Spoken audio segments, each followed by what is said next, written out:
ગયું એટલે આટલું જ દેખાય છે.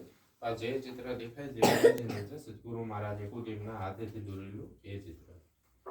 અને પેલી સદગુરુ મહારાજની તિજોરી છે અને તિજોરીનો ઇતિહાસ પણ સમજાવ્યો એ રીતના એમાં આ ભેટ લગાવી એમાંથી 1 કેરાંશ ભાગ પાછો લઈ ઘરે જઈ લાલ કપડામાં બાંધી આપની તિજોરી ધનસંપત્તિમાં રાખવાથી ખૂબ જ વૃદ્ધિ થશે. જેમ કે 11 રૂપિયા ભેટ લગાવો તો 1 રૂપિયો પાછું લઈ લેવાનું, 22 લગાવો તો 2, 55 લગાવો તો 5, 110 લગાવો તો 10.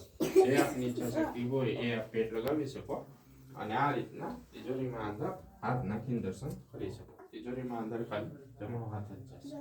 કોઈ સુંદર સાથને ભેટ લગાવી હોય તો લગાવી શકે અથવા એમને દર્શન કરવા હોય તો પણ કરી શકે. આ બધું એ સમયનું જ બનેલું છે. સદગુરુ મહારાજે બનાવેલું આજે પણ એક છે.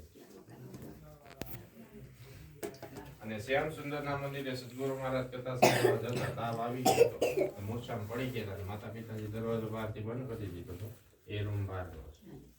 આ ધ્યાનનો રૂમ, ત્રીજો બહારનો રૂમ છે ત્યાં મૂર્છિત થઈને પડી ગયા.